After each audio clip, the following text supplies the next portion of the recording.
Continuing production of The Open Mind has been made possible by grants from Ann Olnick, Joan Gans Cooney, Lawrence B. Benenson, the Engelson Family Foundation, Alfred P. Sloan Foundation, the John S. and James L. Knight Foundation, William and Flora Hewlett Foundation, Joanne and Kenneth Wellner Foundation, and from the corporate community, Mutual of America.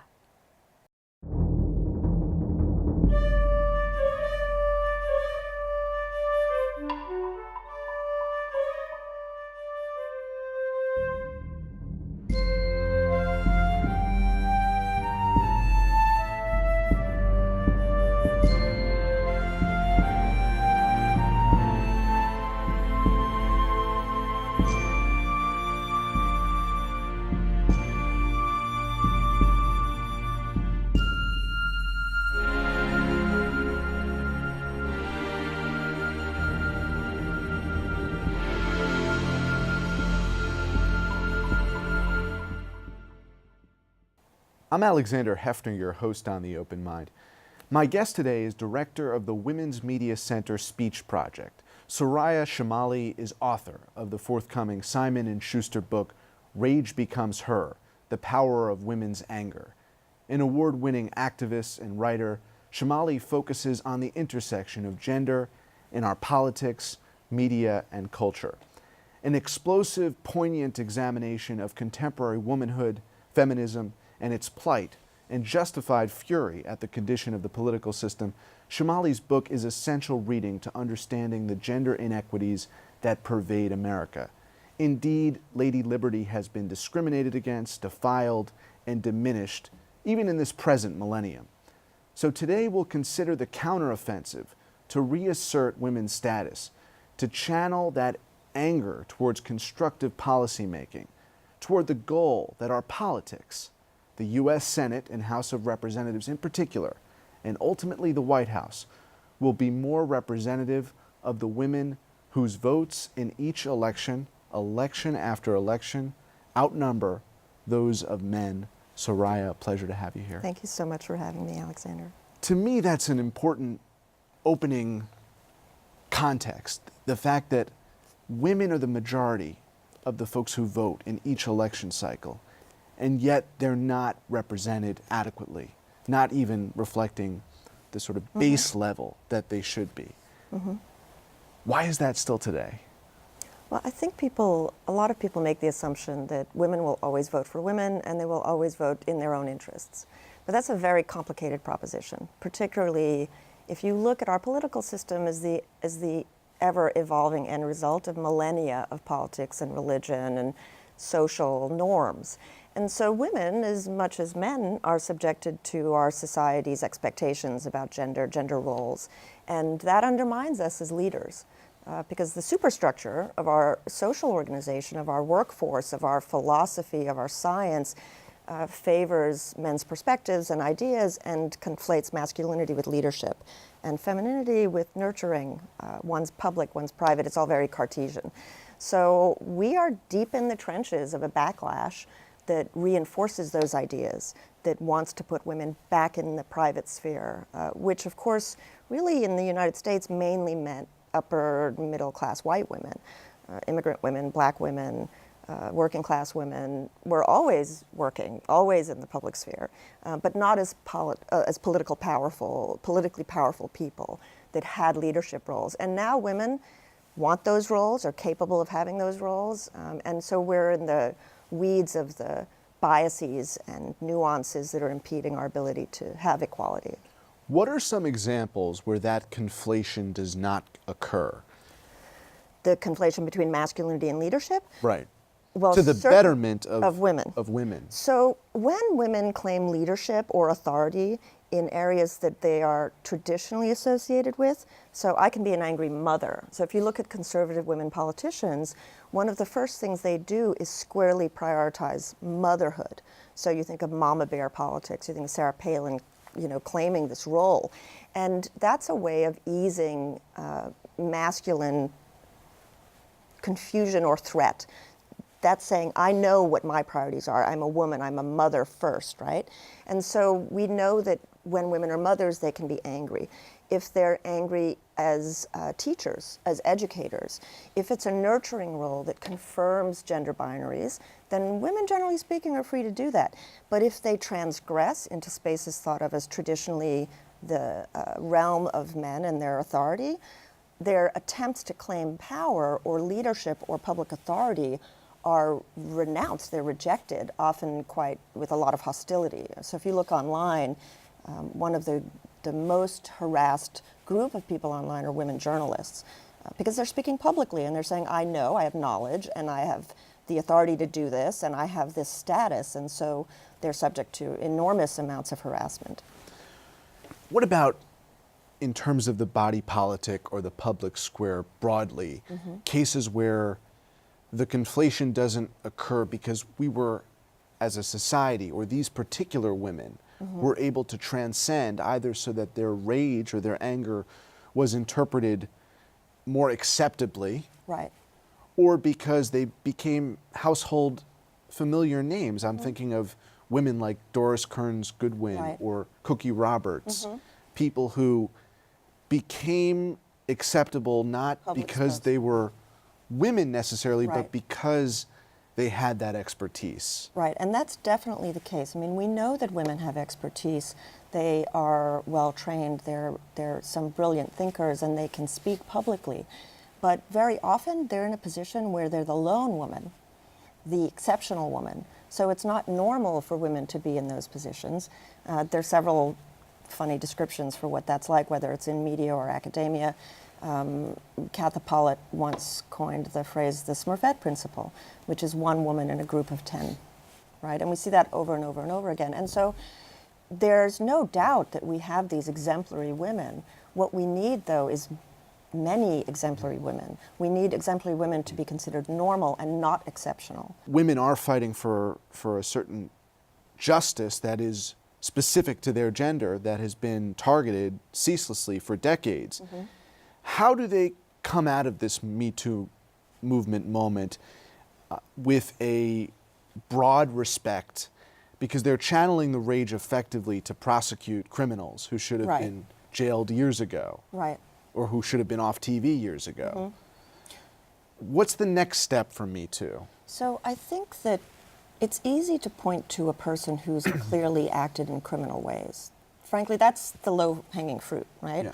What we have, though, is a seeming difficulty and inability with challenging the cultures that enable that, the institutional cultures that made it possible and continue to make it possible. So, for example, I hear a lot today, men will say to me, well, the men in my company won't meet with women anymore because they're scared they're going to be accused of something, which is quite a remarkable entitlement, right? Because you think, well, first of all, no woman has the ability to just say, I'm not going to meet with men because I'm just not going to do that, right? They might harass me, or they might think I'm lying. It's just not an available option for women in the professional world, but it is definitely an available option for men, because they still make up the majority of the C-suite, the majority of law partners, the majority of Hollywood moguls. And so we need men to recognize that what we're saying is valid, because we have a big problem with that, just credibility. And we then need them to act in the interest of the larger community. And so even when I hear, oh, Me Too has ruined the fun of work, Me Too has made it very difficult for us to collaborate across gender, I think, well, if you as men in these spaces feel that you're being unfairly treated, or that the institution will actually go after you in some way that's unfair, that's not the result of women saying Me Too. That's the result of the same critical breakdown of institutional care and response to create workplaces that are fair. And so we really need first the recognition that what we're saying is valid and that it's meaningful. And unfortunately, Pew does these annual studies that show that the majority of American men think sexism is over and done with, and that it's not relevant and it's not an obstacle. Whereas the vast majority of American women, regardless of their political bent, are saying, actually, this affects my life every day. And that information gap, that knowledge gap, is very consequential in our lives. In that situation, you point to the Pew survey, and I think folks would say the same about racism. Yes, exactly the same. In that environment, what is the road to a more sensible outcome for women and men in a harmony that, you know, is a new modern harmony that is not threatening either gender? Is there a path that you see? Yeah, I think there are several things. One is that men and women have always been far more alike than they are different.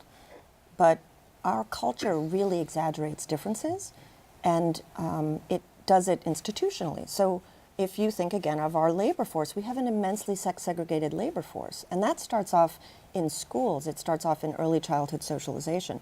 So one thing that we need to do is look at early childhood education. We need to look at the customs and traditions and religious beliefs and the way our schools are structured, with an eye towards dissolving that kind of extreme polarity. And that polarity affects gender identity, sexual identity. I mean, a lot of the bullying and incivility we see in early school, in early school environments, is just gender policing. It's gender policing from adults, and it's gender policing from children who want their approval. And so we see, for example, that parochial schools have much higher rates of bullying and harassment. And that's not rocket science. I mean, we understand what the mechanism is there, and it's almost always gender policing. So even a little boy who wants to cross-gender empathize is subject to much more rigid rules about not doing that than a girl who is allowed to be a tomboy, right? And so the policing that we see in early childhood has a very long tail. So by the time you get to high school, a lot of high school boys who are then again, like, masculinity doubles down in adolescence. And so that's another time when boys are more likely to withdraw from thinking, what's it like to be a girl? What is this going to mean for her if I do X, Y, or Z? They're not encouraged to do that. How can you foresee the rage or the anger constructively manifest so that we can achieve the society we want to today?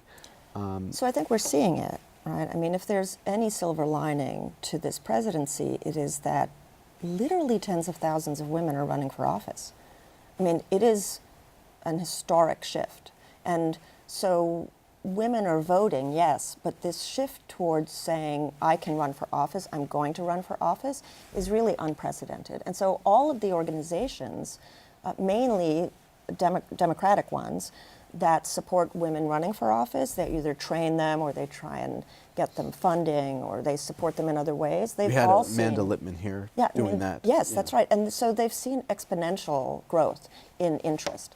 And I stress that it's democratic because we have this political divide that is widening, and we tend to think of it as conservative versus liberal or progressive, but it is deeply gendered. So when we look at participation of women on the right, it's static or maybe growing, but very, very small, certainly not in terms of their representation in Congress. But on the left, it's exploding. And so those very different approaches to gender and gender roles are fueling the larger political divide. That's why it would be so powerful, and we're recording this and won't know the answer, if Susan Collins or Lisa Murkowski takes to the floor of the U.S. Senate and argues for women and men against a radical or extremist Supreme Court nominee, the outcome of which may be known to our viewers as they're watching. But I was saying to you, I would love to see a woman be able to make the case that Ted Kennedy did against Bork and say, you know, this is a back alley abortion America, and not be marginalized just because they are a woman making that argument. And beyond marginalized, really vilified, right? And so if you look at corporate cultures, we know that when minority groups or a person who is part of a minority group advocates for themselves, or if a woman advocates for other women, they face penalties in the institution. So they need champions within the institution to take that on for them. And that's just a result of bias. We know that. There's study after study that shows that. Same thing in Congress, right? I mean, if a woman is outspoken in defense of women's rights, she will not get as much traction. She will not be as successful as a man who does it not in a chivalrous way, not to say, I'll do this for you, little lady, I can do it much better than you can, but to say, hey, we know this problem exists, and we're going to stand up and say the right things and do the right things because they are the right things to do. It shouldn't really just fall on those two conservative women's shoulders to take this on. It really, there are, upstanding conservative men who likewise should say, this is appalling. It's really unconscionable that we are considering this. And right now, what we're instead seeing is these women need to take it on because it's a women's issue. And that's what we need to get beyond. There are examples across the pond in the UK of Yes. women leaders who may not have been vilified. And Hillary Clinton is an example of someone who was vilified for both corruption and for being a woman. Right. And if we take examples in our current political culture of folks who might challenge, women who might challenge Donald Trump in 2020, Kamala Harris, Elizabeth Warren, is there an oratorical path for these women to present their rage and their Right. intelligence in a way that's going to be understood and accepted by women, men, everybody? So I think it will be understood. Whether it will be accepted, I think, is a bigger question. Elizabeth Warren rage tweeted throughout the presidential election, and she was able to do that to great effect and resonance. But what was so interesting to that about that to me was she wasn't really doing it on her own behalf. It was almost as though she was a proxy for Hillary Clinton, who couldn't do it. Hillary Clinton was castigated for being inauthentic, and if she spoke strongly, she was strident and shrill. And either way, she really couldn't win in terms of authenticity and self-expression. But Elizabeth Warren went to town, and we see over and over again that if women are angry on behalf of other people, they are again fulfilling that role of prioritizing others. We have this tremendous pressure to take the lessons of childhood, which are undoubtedly, to girls, prioritize other people, and to use it politically that way. So if you look at organizations that have been hugely successful, Moms Against Drunk Driving, there are several mother-related movements against gun violence, the Children's Defense Fund. Women are able to articulate strong political anger and power within those frameworks.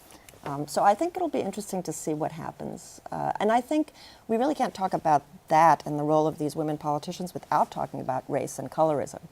Because the darker a woman politician is, the more resistance and vilification she gets from a certain quarter. On the other hand, What happened to Barbara Jordan? We love Barbara Jordan, the Congresswoman. Sorry. Well, some people loved Barbara Jordan, the Congresswoman. Well, I mean, but at that point, the parties were not as polarized, and therefore there were black Republicans and Democrats. Right. But I mean, we have regressed from a moment where I think we have regressed. I mean, did you see what happened this week?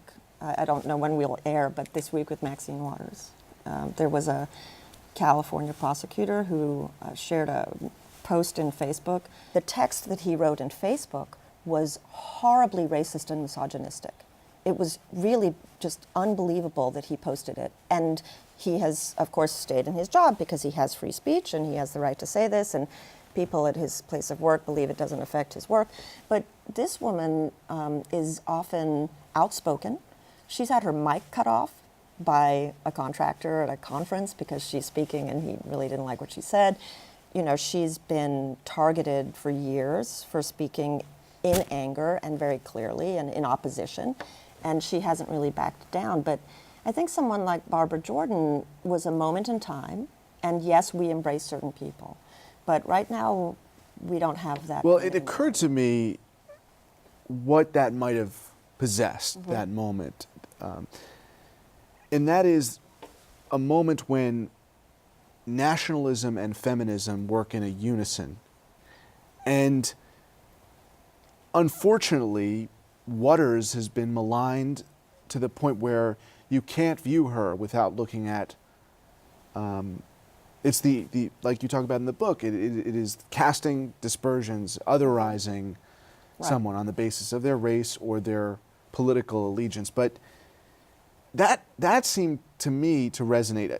These women who are running for office, remarkable candidates in 2018, I hope, and I know we probably share this hope, that there will be a new contract for America that these women will author, and it won't be called a contract with or for America. It will be something that they draft. My hope is that will inspire a cultural shift, so that once again, nationalism and feminism can be a joint cause. And I think that the nexus of that is in citizenship, right? I mean, so many of the debates we're having right now are fundamentally about who gets to be a citizen, who gets to define citizenship. And Trump's supporters are holding on to an idea of a patriot, of a citizen, that is closely tied to white masculinity and dominance. That's easily demonstrable. It's why we have a problem with guns and the word control.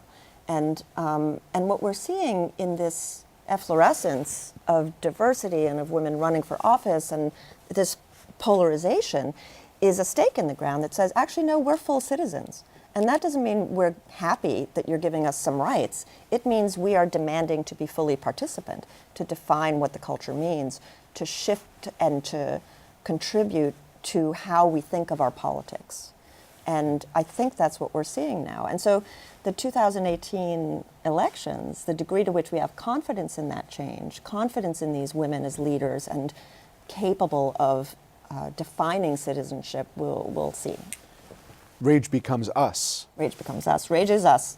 Right, but that, I mean, isn't that the tectonic shift required, I think, ultimately for co-equal representation, co-equal economic security, freedom, wages, because what is that? I keep coming back to this question. Is there a rage that we haven't captured in this conversation that you want to speak to? I think it's the idea that rage is not only a negative emotion that is destructive. It is a virtue, and it should be considered a feminine virtue. Rage can be contemplative, it can be transformative. It's the first line of defense against injustice.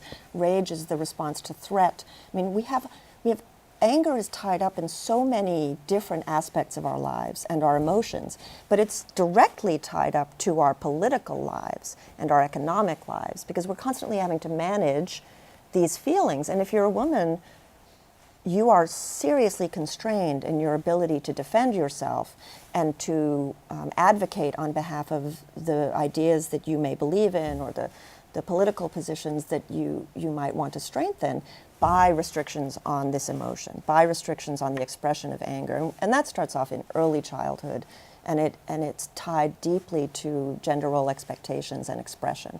And so, yes, I'm hoping that as we move forward, we can understand rage as this positive force. We can understand anger as a way of understanding the world around you and then deciding what to do. Because usually when girls and women feel angry, all of us, men and women, tend to attribute sadness to them, which is an interesting difference. Boys can be sad and they're called angry, which is actually super destructive, right?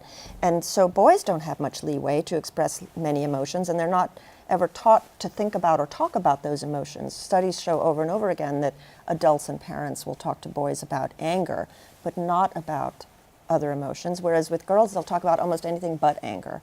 And so that gendering of our emotions has political consequences. So if we could degender those emotions, if we could let boys have the full spectrum of emotions that they as human beings feel openly, we'd be a much healthier society. Same thing with girls and anger. We need girls and women to be able to say, I am angry, without facing huge penalties. And how does that work tangibly in terms of our own speech? The vocabulary we use? Oh, my goodness. That's such a good question. Well, women grow up learning to minimize their negative feelings of anger. So they'll say, I'm irritated, I'm frustrated, it's really nothing. I can't believe he did that, but I've gotten over it. And the words, we often don't even give children, especially girls, the words to articulate these feelings. They're basically told to ignore their anger. And the title, Rage Becomes Her, is a play on several things, one of which is that when you can't articulate your anger, when you can't think about it, when you can't label it, when you can't name it, it becomes material in your body. It becomes part of a whole range of mental distress and also physical ailments. And we tend to think of many of these ailments, interestingly, not coincidentally, as women's sicknesses, right? Anxiety, depression, various forms of physical sort of chronic pain and illnesses. And it's not to say that suppressed or diverted anger causes these things, but it is an undeniable significant factor in the manifestation of many of them. And so our language, I think, really reflects the cultural norms that prevail in our society. And our language is not comfortable with combining women and anger, just even in the simple word no. And in the seconds we have left, Yes. Soraya, besides the idea that we elected the locker room talker and that discussion was in some ways given merit by his election, how do men reform their language in a way that's going to be constructive? Well, I think that the major way men can do that is to think about the ways that they're policing women's speech all the time. The disruptive interruptions. Women interrupt, but we interrupt for different reasons. We tend to interrupt to continue a conversation as opposed to divert the conversation. Or we use words like mansplaining to describe a common problem that we have. I just think some self-reflection usually would help in interpersonal contexts that then become public when they happen on a panel in the newsroom, for example. Well, thank you. Thank you. I encourage everybody to take a look at Rage Becomes Her. Thank you. It's a terrific read. Appreciate your time today. Thanks so much. And thanks to you in the audience. I hope you join us again next time for a thoughtful excursion into the world of ideas. Until then, keep an open mind. Please visit the Open Mind website at 13.org/openmind to view this program online or to access over 1,500 other interviews. And do check us out on Twitter and Facebook at Open Mind TV for updates on future programming.